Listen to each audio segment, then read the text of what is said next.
Hey, bienvenidos a este nuevo episodio de Cine de Arte. Mi nombre es Román Rajel y en esta ocasión tengo la oportunidad de charlar con un muy buen amigo, el director del Museo de la Ciudad, Gabriel Horner, quien no solo nos va a platicar sobre su experiencia como director del museo, sino también sobre el futuro de los recintos culturales y los festivales de cine con esta pandemia. Y vamos a estar tocando además otros temas para que se queden a escuchar toda la charla completa. Y bueno, sin más, les doy la bienvenida. Que disfruten. Pues bueno, quiero darte la bienvenida, Gabriel. Para los que no sepan, Gabriel Horner es el director del Museo de la Ciudad, es uno de los espacios de uno de los recintos culturales más importantes aquí en la ciudad de Querétaro. Creo que había leído, Gabriel, corrígeme si estoy equivocado, que ya llevas 22 años siendo director del museo. 23, ¿Ya 23? fueron 23 este año, sí. Y Bueno, no, es... espérame, pero sí son 22, porque el primer año había otro director. El primer Ujú. año estaba Antonio Loyola, director, y ya a partir del segundo, pues sí son 22. Y para los que no conozcan, pues los que no conozcan la ciudad de Querétaro, pues digo, si viven en Querétaro es así, el Museo de la Ciudad tiene que ser un lugar que conozcan. Háblanos un poquito del Museo de la Ciudad. Sé que es un espacio cultural donde no solo tienen exposiciones pictóricas, escultóricas, tienen teatro, tienen cine, tienen performance. ¿Cuántos eventos al año tienen ustedes más o menos en promedio? Pero no sé, pero sí son varios al día. Como que la idea era pues, que eso, crear una plataforma para atender las necesidades y las inquietudes de públicos muy diversos. Entonces, como es un lugar grande, o sea, tiene 22 salas de exposición temporal, 4 espacios escénicos, aulas para cursos, talleres, etcétera. Entonces, una biblioteca infantil. Y un poco como que esa es la idea, ¿no? Estructurar la oferta museística no a partir de las colecciones, o sea, ni siquiera tenemos una exhibición permanente, sino a partir de lo que le podemos proponer a públicos muy distintos y a partir de la plataforma que podemos ofrecer para inquietudes de estos públicos que tienen intereses muy disímbolos, ¿no? ¿No? Pero ¿cómo llegaste tú a ser director del Museo de la Ciudad? O sea, ¿te contactaron o cómo fue este El museo, el, acercamiento? el museo no existía, o sea, el museo fue una creación de la época, ¿no? Se restauró el edificio, ahí estaban las oficinas del PRI, y cuando el edificio estaba ya para entregarse de la restauración, pidieron proyectos para su uso público. Yo en ese tiempo trabajaba en el patronato de las fiestas de Querétaro, y bueno, con Antonio Loyola hicimos el proyecto que resultó ganador, o bueno, el proyecto que le interesó pues al gobierno municipal. Entonces después se pasó al ámbito estatal, pero el museo comenzó siendo municipal, y tiene este proyecto del Museo de la Ciudad. Entonces, digo, desde que se creó el museo, pues he estado yo ahí. Y pues me da mucho gusto que sí es un proyecto que se ha cumplido, o sea, todos los supuestos que se consideraron pues a la hora de presentarlo, pues creo que sí se han implementado, no se han tratado o se han desarrollado de diferentes fortunas a lo mejor, pero es un proyecto muy apegado pues al planteamiento original. Claro. Y pues yo digo, yo te conozco también desde hace varios años y sé que tú estás muy metido pues en todo lo que implica la planeación y de los proyectos, distintos proyectos artísticos del museo, pero pues para lo que yo te conozco principalmente es como tu gran afición al cine. Entonces, tú también pues eres programador no solo para el Museo de la Ciudad, sino para la Cineteca Rosalía Solano. ¿Y tú desde cuándo te consideras cinéfilo, por decirlo así? ¿Tú desde chico encontraste así como algún cine que te llamó la atención en particular o te gustaban propuestas independientes o fue más cuando ya estuviste a cargo del museo que tenías como más apego a la proyección en 16 y 32 milímetros o ya es desde siempre tu afición por el cine? No, sí es mucho más de mucho antes. De hecho, yo desde la adolescencia organizo cineclubs.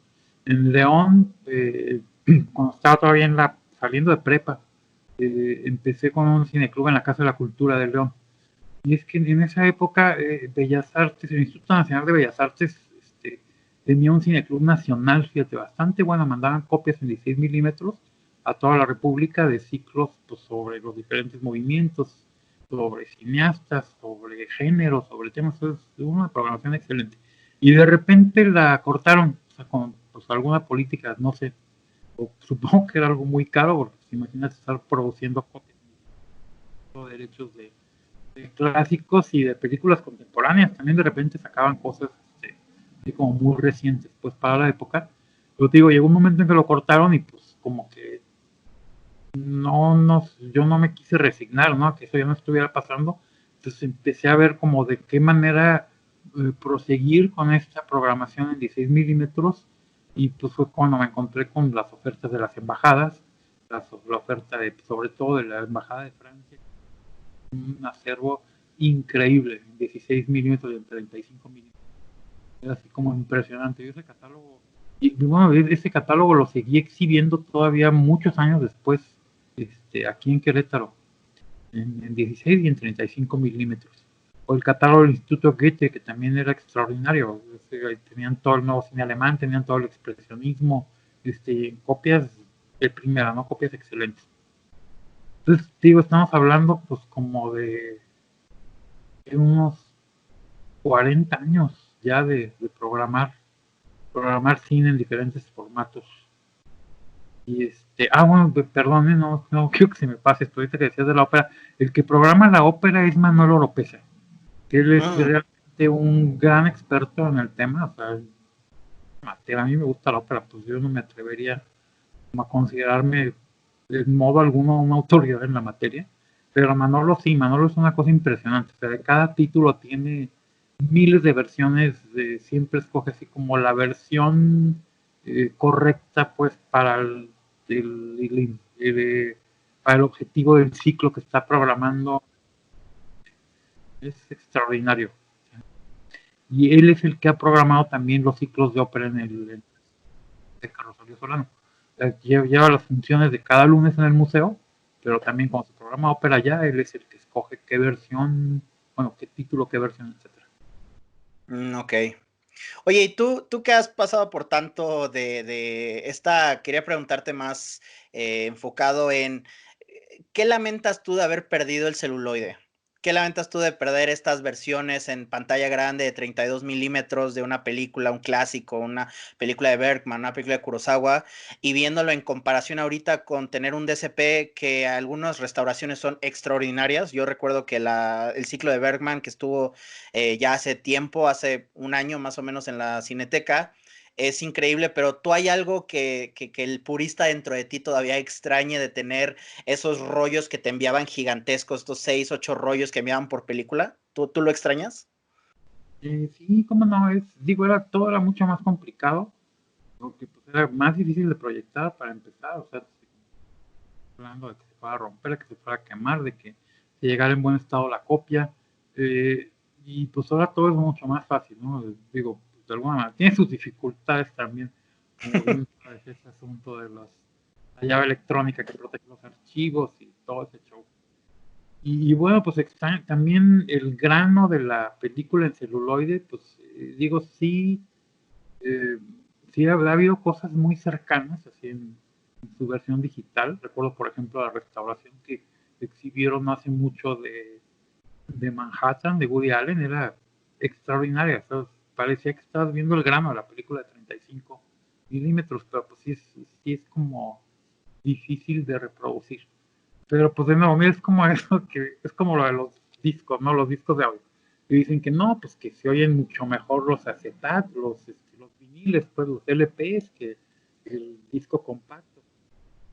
Sí se oye mucho mejor si tienes un equipo de $5,000, ¿verdad? Hay unas agujas nueva de diamante y la chingada, pues digo, y, y en cambio un disco compacto, pues se oye bien en cualquier mugrero que le pongas, ¿no? Claro. Entonces, un poco también el caso con esto del cine en acetato, pues sí se ve mejor, pero pues se ve mejor si tienes un equipo en perfecto estado y si tienes una copia recién salida de laboratorio. O sea, como que sí sean muchas las ventajas del cine digital, ¿no? Digo, pues, no, claro que uno llega, pues, romantiza de proyección de antes de. Sí, justamente yo recuerdo pues obviamente, ¿no? Desde que entraban la marquesina, ¿no? Con los títulos de Hollywood que estrenaban y veías una película hasta, no sé si tú alcanzaste a ver una película en 70 milímetros, que yo siempre me quedé con las ganas de ver 2001, por ejemplo, en 70 milímetros, me hubiera volado la cabeza. Pero yo justamente pensaba en eso, porque yo recuerdo cuando yo era niño y veía una película en el cine de los gemelos Ramírez, pre-Cinépolis, ¿no? Y todas las copias se veían desgastadísimas, veías todos los rayones en pantalla, se escuchaba horrible, bocinas tronadas, o sea, todo... la idea de romantizar el cine es nada más romantizar la idea de un cine puro que yo en lo personal solo vi unas cuantas veces en mi vida. Generalmente eran copias muy malas y ahora que llegó el digital, también hay como cierto rechazo a, por ejemplo, al grano. He visto ciertas restauraciones en Blu-ray de películas que han tratado de digitalmente remover el grano y parece que los rostros de los actores se ven plastificados como si fueran masas de maquillaje y le quitan todo el detalle y pues no entienden que el grano es parte de cómo el celuloide captura la luz, es la esencia de la película, no es que digas, ay, el grano se ve feo, hay que borrárselo. Y esa es la labor también de los que hacen una restauración. Y si uno ve un Blu-ray de Criterion, por ejemplo, sus restauraciones son extraordinarias porque respetan la visión autoral, la visión original. Entonces, no sé si te ha tocado ver como restauraciones que tú digas, ahí se tardaron mucho y se nota el trabajo, y otras que dices, puta, pues mejor lo hubieran dejado como estaba, ¿no? Y hay unas versiones muy chafas, especialmente de películas mexicanas que uno ve en YouTube, que obviamente son versiones que ni siquiera han sido restauradas. O sea, yo creo que son transfers bastante malos, ¿no? Pues es que, digo, el criterio de toda restauración, y no solo en cine, ¿no? Pero es como, tendría que ser llegar a aquello que el artista quería, o sea, como el artista quería que se viera, ¿no? O se escuchara, o lo que fuera. Y pues sí, muchas veces sí, no sé, a mí, por ejemplo, de repente me molesta la temperatura del color de algunas restauraciones. Ujú. Como, no sé, el Technicolor eh, es muy difícil de recrear en términos digitales, me parece. Y sí, como dices, pues, Criterion ha hecho unas cosas extraordinarias, porque no solo ellos, ¿no? Este, este festival de cine de Boloña, qué sé yo, hay como restauradores muy serios alrededor del mundo. Hay una restauración muy criticada de Criterion, que es la de Stalker. Dicen que pues que convirtieron la imagen en algo muy sharp, algo y no era así originalmente. Yo no me atrevería a opinar eso. Sí vi Stalker en 16 milímetros, que eso no la vi en 35. Todas las películas de Tarkovsky tuve la suerte de verlas en 35, menos esta que la vi en 16, que bueno, pues también es algo muy parecido pues a las intenciones originales del cineasta. Pero pues sí es una discusión ahí que habría que proseguir en otros términos, pero pues también la otra cosa es que gracias a la digitalización hemos tenido acceso a muchísimas más películas de las que hubiéramos tenido acceso si todo se siguiera moviendo en celuloide. Eso es algo que pues, no debemos de olvidar tampoco, que ahora es tan fácil mover las cosas, allá un archivo, te pueden mandar un archivo digital de primera en línea, o sea, ya ni siquiera necesitas un objeto físico que lo contenga, ¿no? Y bueno, Claro. y el objeto físico que lo contiene, pues es un disco duro, es una cosa así.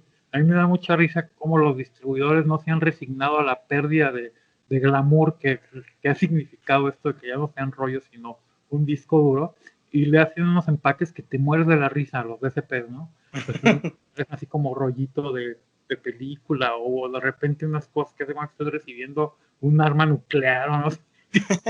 Ajá. Sí, eso es muy, muy raro.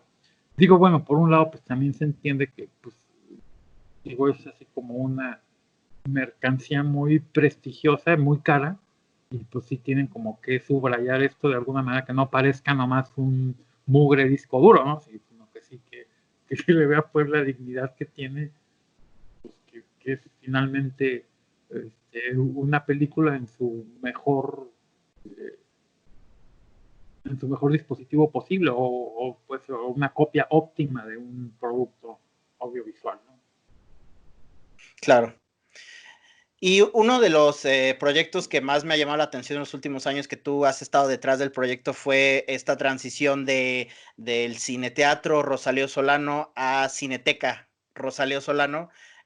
Platícanos cómo estuvo ese proyecto bueno, quién es la persona responsable de esto, cuál fue la motivación de que se convirtiera en Cineteca y también cuál es el objetivo de la Cineteca y su programación.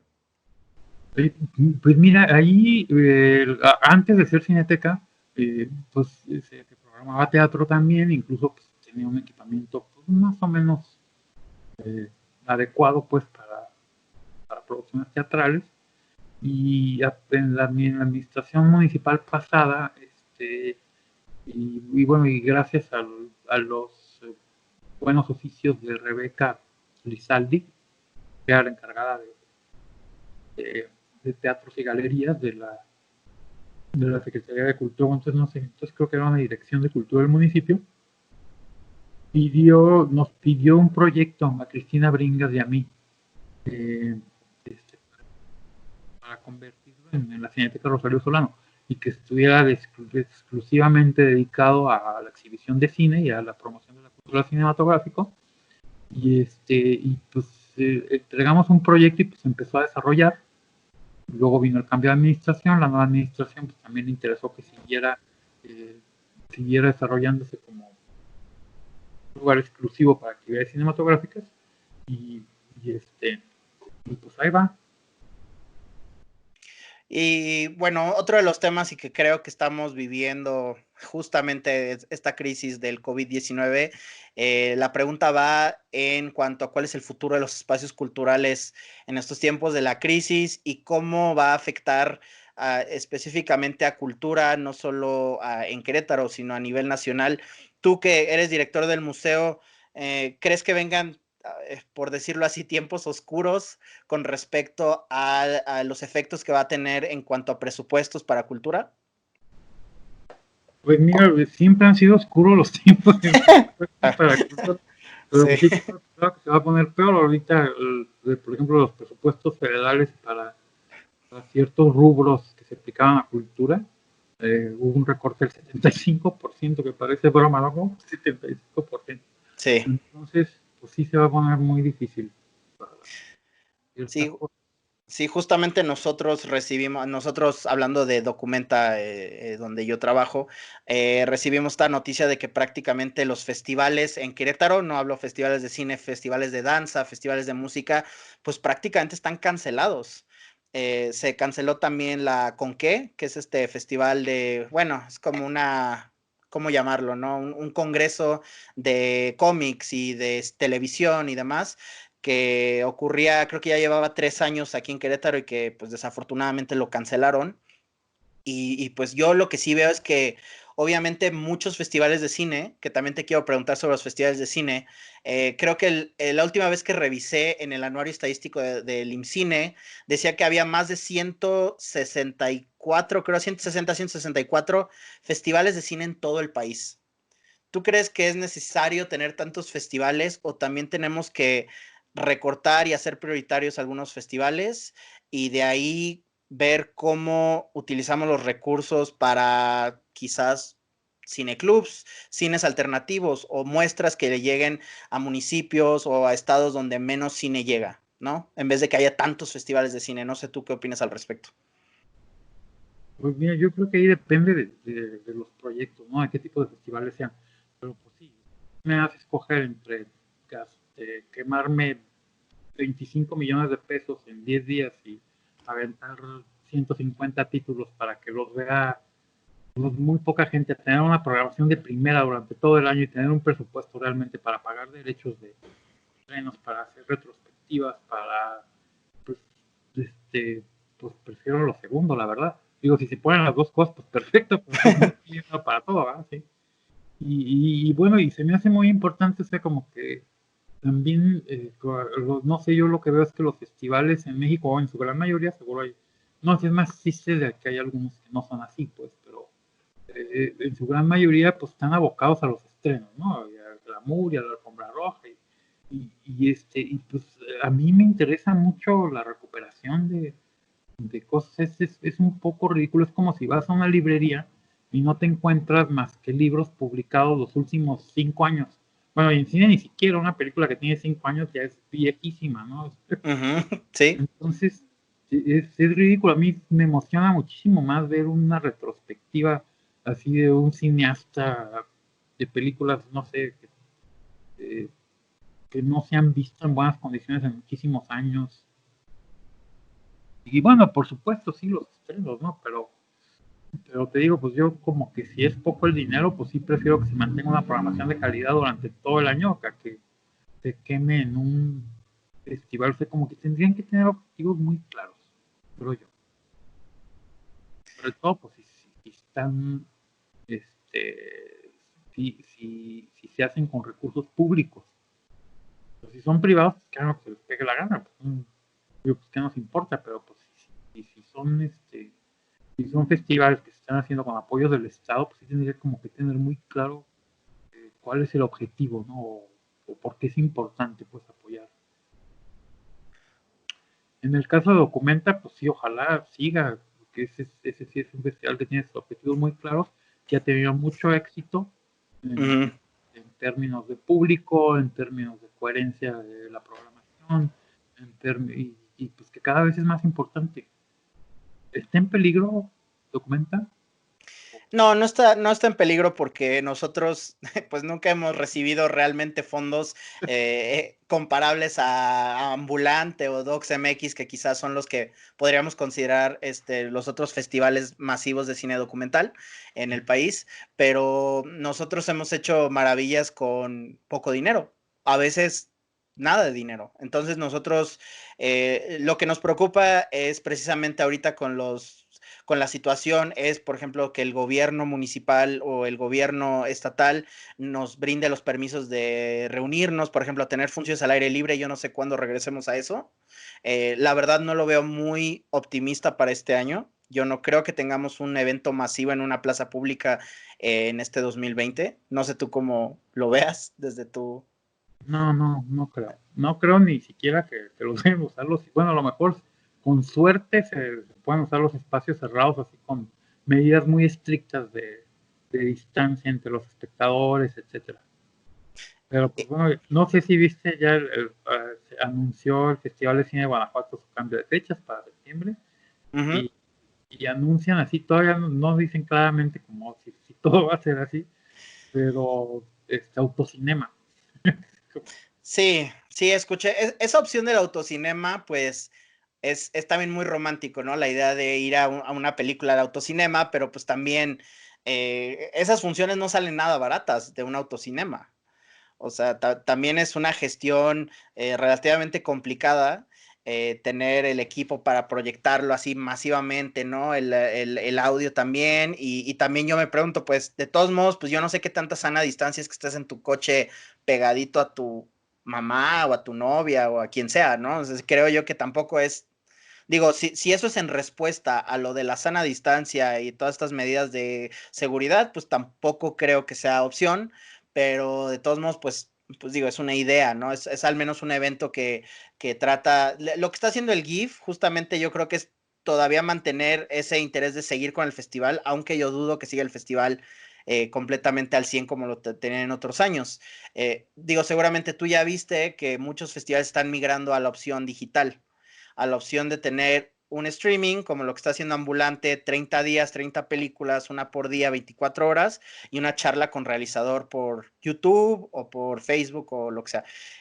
Lo cual a mí me brinda una reflexión de decir, si quitamos la alfombra roja, si quitamos los actores, si quitamos las galas, si quitamos todo eso, ¿es un festival de cine? ¿Todavía se puede llamar festival de cine o ya solo es una muestra especial de cine?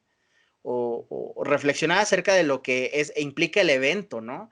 Y si vale la pena que igual en el formato streaming le llegue a más gente fuera de la ciudad, o simplemente es nada más por la circunstancia, ¿no? De esta circunstancia de tener, chin, tenemos una situación de emergencia, sin embargo, tenemos que mantenernos vivos este año, o tú lo ves que va a impactar futuros años. Ya ves que Cannes ya canceló, ¿no? Pero van a hacer un evento mixto con el Festival de Venecia, no sé si con Toronto, y van a tener una selección especial curada por programadores de los festivales en YouTube.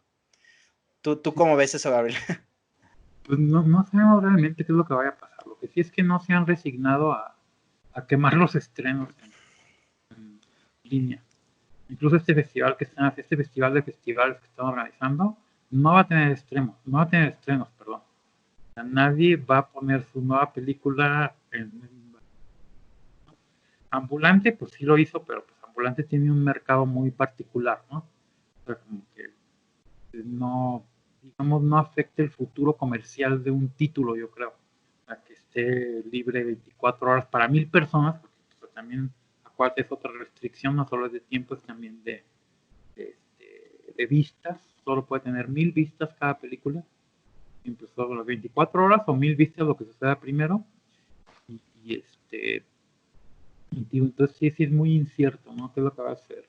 Yo creo que pues más bien lo que distingue un festival de una muestra es que pues, el festival es competitivo, ¿no? Es una muestra, pues, las muestras internacionales que hace la Cineteca y que distribuye por todo el país, pues no son competitivas, ¿no? Son más bien una selección de películas que han triunfado en los festivales, que han ganado alguna notoriedad por algún otro motivo y que se reúnen en una selección pues de 14 cada vez. Eh, pero pues no sé, o sea, en realidad es muy pronto como para saber cuál va a ser el futuro de todo, porque no solo es la exhibición y la distribución, pues también es la producción, o sea, ahora de qué manera se va a seguir produciendo cine, en qué condiciones, porque estás hablando de que para hacer un minuto de una película necesitas el trabajo de 120 personas en un lugar cerrado muchas veces, no siempre, pero digamos, entonces sí está como muy raro. Digo, el futuro del cine industrial, ¿no? Porque también pues no es como que todo el cine que se hace en esas condiciones, ¿no? Cada vez vemos más este, pues lo que quería la nueva ola francesa, ¿no? Que la cámara fuera tan libre como una pluma, ¿no? Que este, tener las condiciones de hacer su película sin necesitar ningún tipo de aparato tecnológico y de presupuesto detrás de él. Yo creo que pues, eso sí va a empezar a suceder también, que si mientras sigan mientras tengamos que ver cine en estas condiciones, de estar en nuestra casa viéndolo a través de la computadora o proyectado pues a través de los servicios de streaming, etcétera, pues vamos a tener más, más posibilidades de ver películas que no tienen un origen industrial o que son más personales o que tienen otro ritmo. No sé si viste Apichatpong Veerasetacul, director extraordinario de Tailandia, sacó una carta muy bonita sobre la pandemia. Lo que bueno, ¿no la viste? La No otra. la vi. Sí. Pues que ahora que la gente está encerrada en sus casas y que se está acostumbrando a ver el techo y a ver como la lentitud de las cosas, de que entonces pues que ahora ese es el cine que le va a gustar, este, el cine que hace él, el cine lento, pues el cine que hace él, el cine que hace Lucrecia Martel, el cine que hace Pedro Costa. Y luego hasta eso le va a parecer demasiado a la gente. Se va a llegar un momento en que van a tener que ya no van a soportar que haya ningún movimiento de cámara, que ya no van a soportar que haya ningún cambio, pues, sino que van a querer ir al cine para ver proyectada una luz, nada más, una luz intensa y que no pase nada. Ay, también decía que gracias a eso se iban a ser millonarios, él y Lucrecia y Pedro Costa, que ya se iban a poder comprar muchos lentes oscuros y tener muchos guardias de seguridad. Y pues también eso, o sea, no sabemos, digo, yo no creo que vayan a cambiar mucho las cosas estas de que la humanidad va a salir renovada de esta pandemia y ya todo el mundo se va a iluminar. Y yo no creo, la verdad, o sea, era muy pesimista, pero yo creo que la gente está ansiosa de regresar a hacer las mismas estupideces que hacía antes de la pandemia y pues eso es lo que va a suceder. Pues, no sé, ojalá me equivoque, ¿verdad? Y la otra es que pues el cine va a sobrevivir, pues ha sobrevivido a muchas otras circunstancias que parecían su fin, ¿no? Entonces, no, será como cosa de ver que, este, de estar atentos, ¿no? De por dónde salta la libre. Yo lo único que lamento es que creo que van a suceder dos cosas, yo creo que sí van a ser reales. Una, va a haber un aumento de este cine de verse al ombligo, es decir, pobre de mí, estoy encerrado en mi casa, voy a grabar un corto y te lo digo porque en la convocatoria que tenemos abierta ya nos llegaron cortos hechos, yo creo que en una semana, 15 días a lo mucho, de los efectos de la pandemia, los efectos del COVID, la reflexión humanista, existencialista sobre lo que es estar encerrado en tu casa. Y digo, híjole, perdón, pero qué flojera tener que chutarse todos estos contenidos que no tienen ni pies ni cabeza, que solo tienden a decir, vean cómo yo sufro. Digo, es una opinión y está bien y lo respeto, pero yo creo que esto va a impactar también a nivel artístico de querer decir, vamos a hacer, ¿quién va a ser el primero que va a hacer la película hollywoodense de la pandemia? Digo, ya tuvimos un ejemplo con esta película de Steven Soderbergh de Contagio, ¿no? Que salía Matt Damon y Gwyneth Ya, Paltrow y todos. ya está haciendo la serie de Netflix. Va a salir antes que la vacuna. Sí, seguro. Y seguramente va a tener sus estrellas de Hollywood ahí, ¿no? Y creo que porque esa película de Contagio creo que salió hace 10 años, pero pues, obviamente se puso otra vez de moda por esta situación, pero también la gente, pues por el mismo morbo le gusta consumir cosas que reflejen los tiempos en los que vive, ¿no? Espero que me equivoque, como bien dices tú, ojalá nos equivoquemos y no haya una ola de películas o cine documental, cortometrajes de estudiantes, que sea todo sobre cómo viví yo la pandemia, ¿no? Espero. Pues va a haber de todo. Digo, tú siempre estás muy al pendiente del cine comercial y pues es el menos interesante. Luego, como que pues es el que tiene como mayor impacto, ¿no? En la mayoría de la población, por lo menos. Y es también el que es más sintomático de los tiempos, pues, finalmente, pues puedes analizar una sociedad a partir de los productos audiovisuales que consume en su mayoría. Pero pues también como que la relación entre cine y realidad siempre ha sido mucho más complicada que eso. Ahorita que decías de la posguerra, en la posguerra se hizo el cine más desencantado que ha tenido Hollywood. O sea, estás hablando de la última etapa del cine negro, que es la más desesperada, la más negra, pues, y que bueno, que a lo mejor no eran ni siquiera las producciones prestigiosas ni nada, pero pues era como la mayoría de las producciones, era todo el cine B que se hacía, sí, era así como de un existencialismo atroz, ¿no? Que llevó así como todos los postulados del cine negro como a sus últimas consecuencias. Entonces, pues, digo, sí habrá que ver qué es lo que resulta. Lo que sí concuerdo contigo es que como una verdadera pandemia de la pandemia es que sí estamos el gorro de ver gente contemplándose el ombligo. Y eso lo vemos en las redes sociales, ¿no? De que todo el mundo lamentándose, de que, ay, estoy tan triste y tan desesperado. Y no es que, qué cosa tan aburrida, o sea, de verdad no puedes voltear a otro lado, o sea, de verdad te tiene que tratar de ti, de lo que está pasando. Es así como de muy lamentable. Y pues sí, es algo que estamos viendo, o sea, y que tiene que ver con muchas circunstancias ajenas a la cuarentena y a la pandemia, ¿no? Es decir, ya era una tendencia, pues, de las redes sociales, ¿no? De que cada uno en su, desde su burbuja, contemplándose el ombligo y haciéndoselo ver a los demás. Sí, sí es,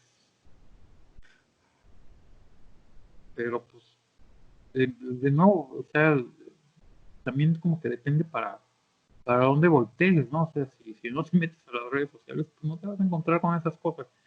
Si ahora que pase la pandemia y empiecen las películas de superhéroes contra,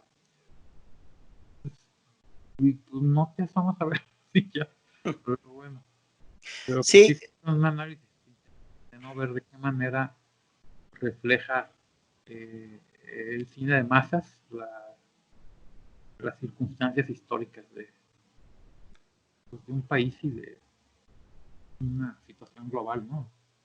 Claro.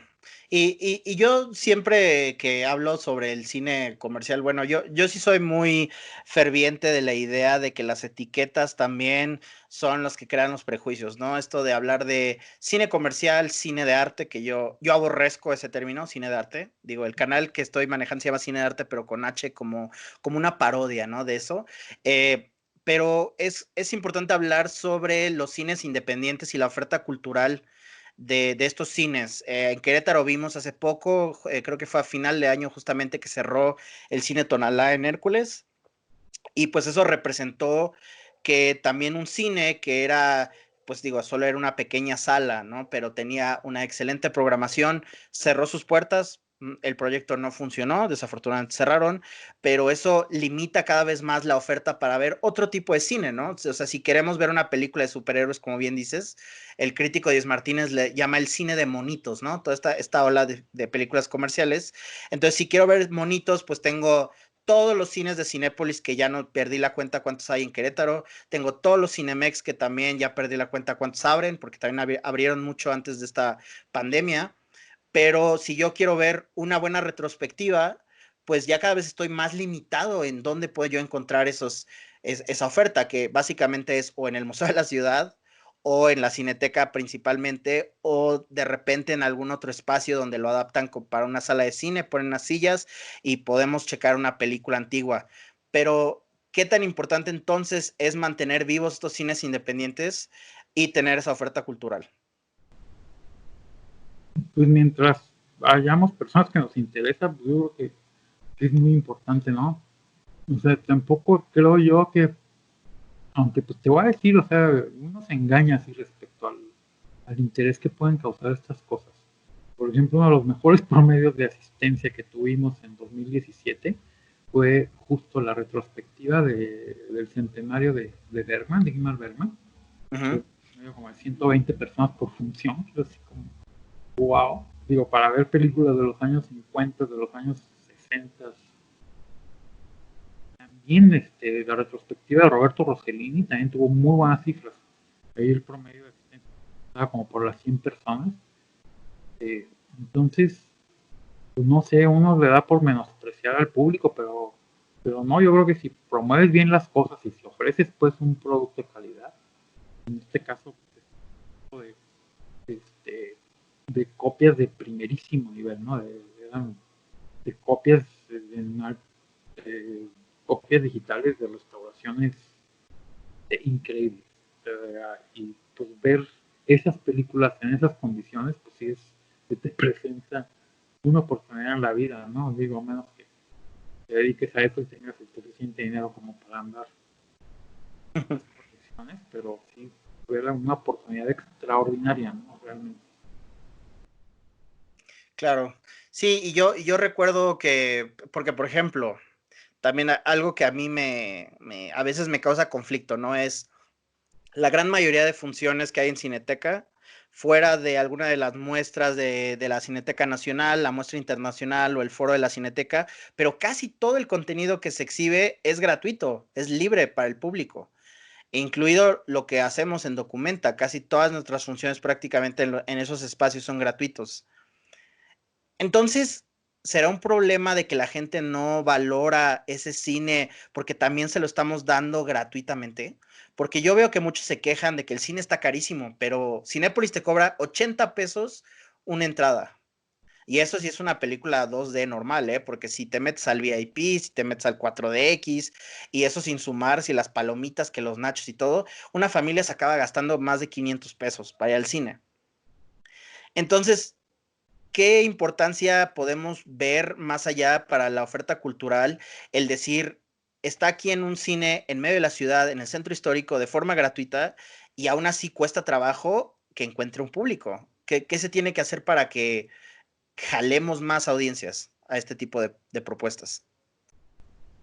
Pues mira, tampoco hay que caer así como en el fetiche del número. O sea, yo creo que si, no sé, poner un ejemplo extremo, ¿no? Si 30 personas quieren ver la película de 14 horas y media Mariano Ginás, pues tienen derecho al uso, digo, pues por eso son instituciones públicas, ¿no? O sea, qué bueno que no tengamos la presión de la taquilla, qué bueno que no tengamos que tener esos números a fuerza para hacer las cosas.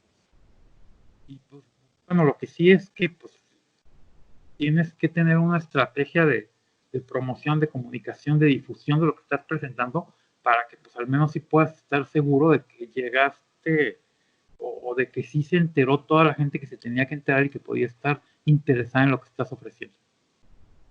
Eso pues yo creo que sí, sí es un reto, ¿no? O sea, sí,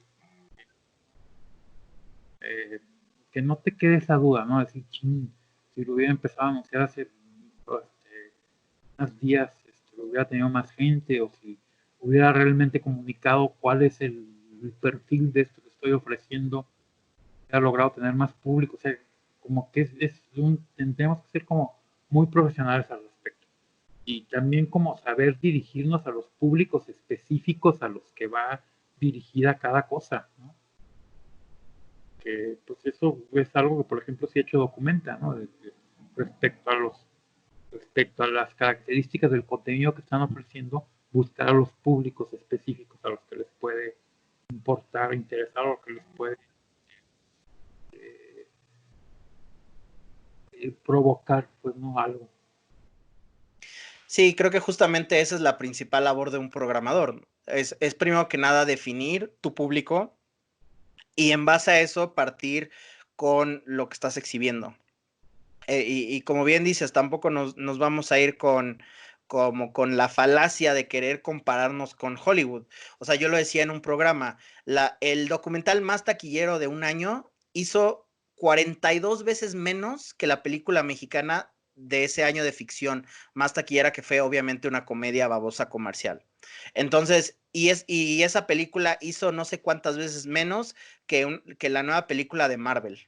Entonces no nos podemos también a compararnos como con ese tipo de cine, porque obviamente ni siquiera son peras y manzanas, ¿no? O sea, finalmente estamos dirigiéndonos a otro público, al final de cuentas es un nicho de mercado, y entonces, pues sí, o sea, estoy de acuerdo, o sea, tampoco es como ver los números y desafortunadamente en el caso de Cine Tonalá, pues creo que parte del fracaso es que ese sí era un cine que pues tomaba en cuenta la taquilla y tenías un espacio, un recinto para 70 personas que finalmente quizás algunas películas sí tenían el éxito que esperaban, pero otras muchas no. Entonces, pues creo que estos espacios culturales pues sí tienen esa fortuna de no tener aquí alguien respirando, ¿no? Detrás diciéndote, no hicieron tanto dinero, no tuvieron tantos asistentes, pero de todos modos, pues sí es importante nutrir al público que ustedes ya tienen cautivo y que muchos de ellos son muy fieles al cineclub, a las muestras, la muestra de la Cineteca, casi siempre uno puede ir a ver las películas y casi casi hasta reconoces al vecino, ¿no? Que siempre va a ver las películas. Entonces yo creo que es muy importante seguir dándole esa difusión. Y bueno, para preguntarte en cuanto a difusión, veo yo que ustedes se mueven mucho en redes sociales, pero por ejemplo, antes de que existiera Facebook, Twitter, todas estas cosas ya modernas, ¿no? Para llegar a la gente, ¿tú cómo anunciabas, por ejemplo, en el museo o en el cineteatro una exposición? ¿Era literal pegar los carteles o cómo invitabas a la gente cuando no existía un medio de difusión como Facebook? Pues tenías que estar mucho más atento con los medios de comunicación, sobre todo el radio, y todavía, ¿eh? No, nada sustituye al radio. Es, Ujú. así como realmente, o sea, la gente que te puede llevar el estar presente en estaciones comerciales, o pues también en las culturales, pero sobre todo en las estaciones comerciales de radio, es algo que no tiene que ir nada ni con Facebook ni con ninguna otra cosa. Y bueno, también lo que pues una de las cosas que hemos aprendido es que, que como la mitad del público es gente que no tiene planeado ir a determinada cosa, sino que se la topa de repente. Entonces, esto es muy importante, los carteles culturantes. Que se anda la gente por el centro como sin nada realmente que hacer y se encuentra por ahí un cartel y dice, ah, mira, hay tal cosa y es gratuita y ok, vamos. O incluso esto que le llamamos malamente el secuestro de público, ¿no? Que va a empezar algo que no tienes gente y te sales a la calle con volantes y a ver, mire, pásele que está baratísimo, que 2 por 1, que gratis o lo que sea. y la mitad de la audiencia llega a través de este secuestro. A mí me parece muy bonito, o sea, a mí me parece, digo, no el secuestro como tal, pero me parece muy bonito el hecho de que, por ejemplo, en el Jardín Guerrero, ¿no? Que justamente el Jardín Guerrero queda entre la Cineteca y el museo, más o menos quedan ahí colindando, pero muchas parejitas o gente que está ahí nada más así sentadito en una banca viendo el horizonte, uno va y le dice, oye, ¿qué crees? Ahorita va a empezar una película buenísima de lo que tú quieras, y muchos sí se animan a ir porque pues realmente igual no tenían planes ese día, no se habían enterado por ningún otro medio y acaban yendo. Y nosotros en varias funciones para Documenta tuvimos hasta fácil 30, 40 personas extra que fueron nada más de invitarlos. Y, y tenemos la ventaja de que pues vivimos pues, en un estado que tiene un centro histórico, que tiene un valor tremendo, un valor a nivel nacional hasta a nivel internacional, podría decirlo yo. Y pues cuánta gente tenemos nada más turistas en las calles, ¿no? Que quieren conocer la ciudad y se topan con la Cineteca, se topan con el Museo de la Ciudad. Entonces también tienes esa ventaja de que tienes este público caminando por la zona, ¿no? Entonces, pues va descubriendo cosas y me parece a mí eso maravilloso, porque yo también, pues yo así empecé, o sea, justamente yo llegué a Querétaro y dije, ah, pues, ¿qué hay en el centro? Entonces voy viendo el cineteatro, ¿no? Voy viendo el museo y, ya me di cuenta que hay un cineclub, ¿no? Un ciclo de Woody Allen, un ciclo de películas de cine negro y demás, y así lo vas descubriendo y también descubres a los cinéfilos, digo, como tú, que también privó que nada eres cinéfilo, o como varios en Querétaro, varios cuates que les encanta el cine y ahí están, ¿no? Entonces también, digo, a mí me has dado hasta la oportunidad, que agradezco muchísimo, hasta de armar programas dentro del Cine Club y pues, digo, te lo agradezco también muchísimo. No, al contrario, gracias a ti. Luego se hace muy aburrido que haya un solo programador y muy arbitrario sobre todo, ¿no? Así como de, bueno, ¿y por qué? Siempre que haya como variedad en la programación, es muy bueno. Me debes un ciclo, por cierto. Sí, no, tú dime cuándo lo armamos. Ya tengo es que digo, lo vamos a decir al aire, ¿no? Digo, es un ciclo que va a salir próximamente, espero, pero es como por medios digitales. Obviamente todavía no hay museo de la ciudad donde proyectar, pero sería como, me acuerdo que una de las limitaciones es que sea en una plataforma gratuita, ¿no? Que sea, ya sea YouTube, que esté ahí gratis. Y me puse a buscar y sorpresivamente hay mucho cine en YouTube con todo librado de derechos y todo, y hay muy buen cine. Lo Sí. único que en YouTube es que muchas películas están en versiones muy pobres de calidad. Entonces, especialmente cine así como de los 40, 50, es muy buen cine, pero la verdad la calidad está fatal. Entonces está como muy difícil hacer un ciclo, pero sí, después platicamos del ciclo. Yo estaba viendo que el canal Mosfilm, es que somos un ciclo sobre el último cine soviético, eh, ofrecen cosas en 4K en YouTube. Vemos que hay una Ana Karenina reciente, de 2007 me parece, Ujú. en 4K, como de gratuito. Oye, pues pásame los links, o sea, eso sí me interesa, en 4K. Órale. Sí, no, no te creas, sí, hay de todo tipo de calidades. Y bueno, pues no sé, yo no he explorado, por ejemplo, otras plataformas como Vimeo, que también tienen mucha oferta gratuita. Y pues hay algunos festivales en línea, etcétera. Hablando de Vimeo, ya para cerrar ya el programa, que ya casi nos echamos una hora, ¿viste de Green Fog que sacó Guy Maddin gratuitamente por Vimeo, que le estrenó Y así? esa fue de las primeras que estuvimos posteando cuando empezó la pandemia. Me gusta mucho esa película. No es para todos, pero Está muy padre, a mí me gustó mucho también, sí. es, es una idea muy padre, ¿no? O sea, tampoco es nuevo, ya se habían hecho muchos otros. Hay una muy famosa, no sé, cuando es una comedia hecha con puros retazos de cine, cosas ya filmadas, que es también un collage como de Green Fog. Se llama Cliente Muerto No Paga. No, no la he visto. ¿La encuentras también en Vimeo o YouTube? No lo sé, fíjate, yo por ahí la tengo en DVD, pero no es muy buena, pero sí es ingenioso pues el asunto, porque pues, es crear una película nueva a partir de puros fragmentos de películas ya existentes. Este, que, pues, es un poco también la idea de Green Pop.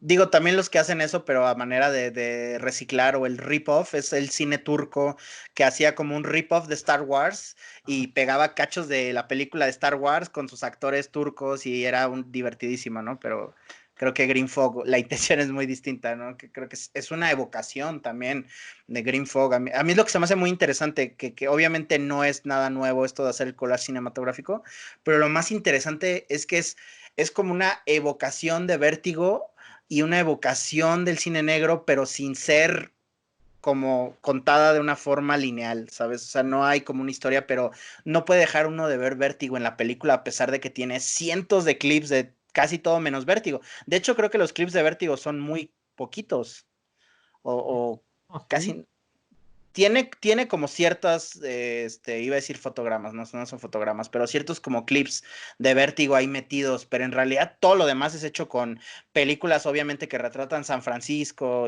obviamente el cine negro de la época, pero yo no puedo dejar de ver Vértigo en cada escena de The Green Fog, a pesar de no ver Vértigo. O sea, es lo que se me hizo muy interesante de la película, que es como un acto de transfiguración, ¿no? O sea, es un acto de, como si viera otra película viendo una película con escenas distintas, ¿no? Contrario a lo que pasó con el remake horrible de Psycho de Gus Van Sant, que es un remake casi cuadro por cuadro igual, obviamente hecho a color, con los actores de la época, pero la película es una basofia, ¿no? O sea, no, para nada estás pensando en la original Psycho cuando ves esta nueva Psycho, a pesar de que son las mismas escenas y casi los mismos encuadres, la cámara se mueve igual, así las tomas, los zooms, todo, pero no es Psycho. O sea, es un experimento muy curioso también, pero me Yo, gustó mucho. Mm. yo creo que quedan otras intenciones de avanzar, ¿no? Un experimento de arte contemporáneo. No sé si has oído, por ejemplo, un proyecto de un artista que se llama Psycho 24. Es una proyección de Psycho, pero a una velocidad tal que toda la proyección dure 24, poniendo como un cuadro por segundo, una cosa así. Y, Ajá. y pues es una gran pieza, ¿no? Pero ya no en términos pues de una película que vayas a sentarte a ver. No sé. Y no que me guste tampoco, ¿eh? Sí creo que sí era una intención como distinta de hacer un remake.